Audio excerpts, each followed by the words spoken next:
Hi guys, we've got through another week this week, and hopefully you've come to the end of this week with a better and encouraged insight into what fellowship can be.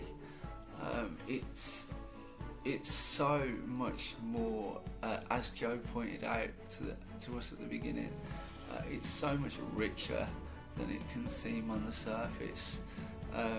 And I just want to encourage you, if you haven't experienced or are not part of this level of koinonia, I pray that you pursue it, because it's where Jesus does some of his best work, of how we encourage one another and just learn to grow in him, and just to have the support of those close few.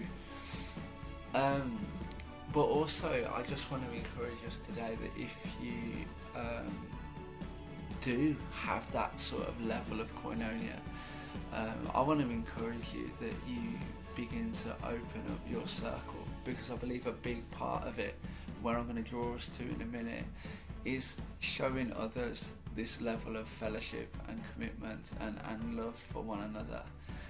So I just want to point us to a passage in John 17, where Jesus is praying, and at verse 20 he says this: I do not ask for these only, that's the disciples, but also for those who will believe in me through their word. So that's the rest of us that have heard from here in the gospel, that they may all be one, just as you, Father, are in me and I in you, that they may also be in us, so that the world may believe that you have sent me.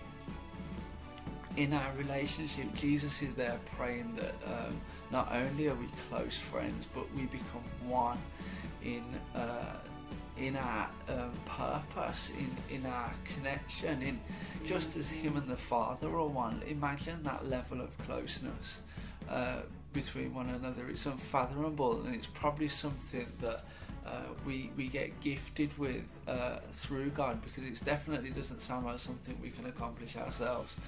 But why? Why is that so good? Jesus sort of alludes to it at the end, and he says, just so the world may know that you have sent me. So I believe that part of this koinonia is a level of hospitality as well.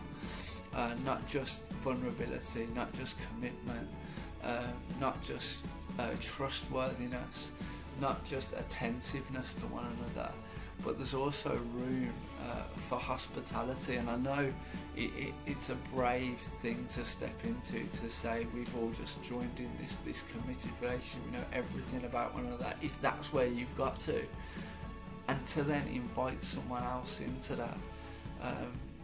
It would change the world. That's the world changing stuff that the apostles devoted themselves to.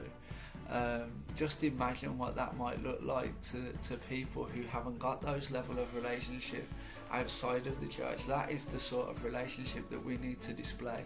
It's one of complete unity with one another, that probably it requires so much security in knowing our identity in Jesus, that we can be that vulnerable and we can be that accepting and that committed when new people come in, and they begin to rub up again and again the things that we thought we'd dealt with. So I just want to encourage you this week, think about koinonia, think about this level of fellowship, and if you already have it, think about inviting others into that, so this world can be transformed in Jesus' name. Amen.